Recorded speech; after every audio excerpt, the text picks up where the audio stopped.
This is one of the last places we can unlock in chapter 3. It's where things start to get real with Catnap's presence getting more and more evident. Inside, there's this big hole in one of the walls that leads to a room filled with red gas. You can't enter the room yet, but as you walk closer to it, Catnap's silhouette can be seen hunting down what appears to be a Bunzo bunny. It happens in a blink of an eye, so it's very easy to miss. Now we can't really confirm if Catnap kills the Bunzo doll, because he falls right before Catnap reaches him. Also, Catnap is never shown to deliver the finishing blow, so it's more than likely that Bunzo is dying because of something else. There's the possibility that Catnap was probably there to collect him on behalf of the prototype. As we all know, he's a slave to the prototype and would do anything for him. The prototype himself likes to collect dead toys and has the ability to merge with them. Therefore, Catnap has a good reason to try and take the toy to the prototype as an offering. If that's not the case, then he might be carrying the dead Bunzo off to his prototype shrine. We know that a lot of these playtime toys have a ravenous hunger, so at the very least, Catnap would probably eat them. Considering all the hideous stuff that's been going on in Playtime Co., mistreating their employees seems to be a trivial thing. The company doesn't even hesitate to kill them, and on top of that, they've been secretly recording their employees' conversations. This shouldn't come as a surprise to a Poppy Playtime fan, and some of the tapes we find around the facility are proof of that. For example, like the ones with Rich complaining to his colleagues, Avery and Stewart. There are even physical transcripts for these hidden recordings. A document containing dialogues between Joel Sinclair and Dr. Thomas Clark can be found in Chapter 3. Most likely, it was recorded without their knowledge.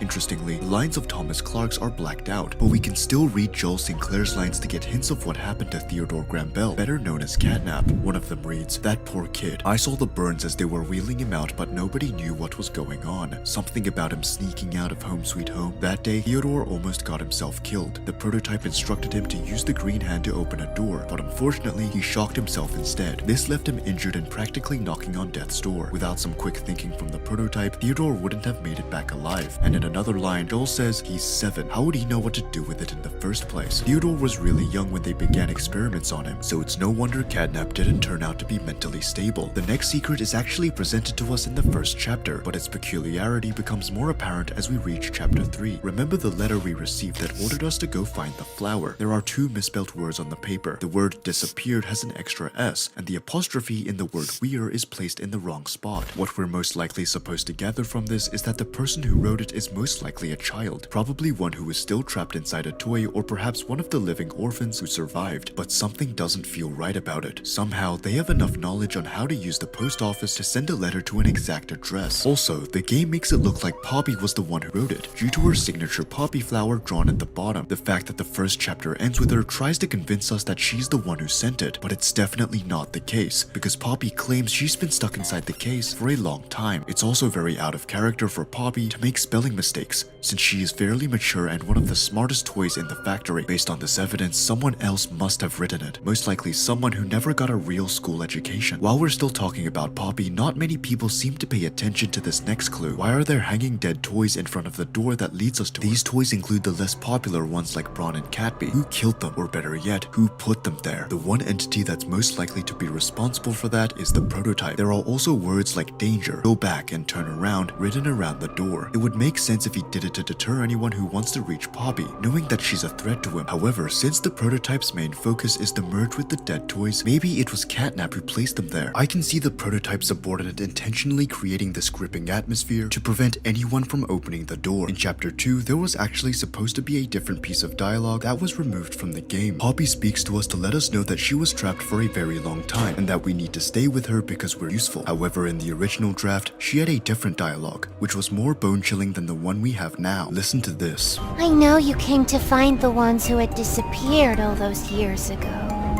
but they're gone. They've been gone for a long time. Terrible things have happened, and I am the cause. Being able to exist as a doll, it has killed so many people. So much is unknown to you. Where do I even begin? In short, she confesses that she's the reason for the staff members' disappearances. Of course, the dialogue has been removed. If she actually said that, the whole plot of the game would have changed drastically. This might have also foreshadowed the truth behind her character. Despite convincing us that she's an ally, she might have turned out to be an antagonist. But we could also interpret what she said in a different way. For example, by saying I am the cause, she might have meant that she caused the higher-ups to keep producing more and more experiments because of how successful she was. As if one experiment lab wasn't enough, Playtime has actually been building another in secret. Around the area of Mommy Longlegs, you'll find a secret letter written by an employee. It seems like they have been contacting this construction company called Warrenbach Construction. The main topic they are discussing is the establishment of a new laboratory. Whoever wrote that letter put great emphasis on the secrecy of this new project. Playtime was even willing to pay them $100,000 just to keep the construction company's mouth shut. They were expecting the second lab to be completed in 1 year. Now, what if the new lab was going to be used for another type of toy experiment? The experiments they were planning to do could be more extreme and dangerous than the ones they were already working on. Maybe the final boss of this game isn't the prototype, but the monsters Playtime made in that lab. If this theory comes true, then we'll be able to unlock this second laboratory in one of the later chapters. So these are 7 of the best secrets and Easter eggs you can find in Poppy Playtime. If there's any secret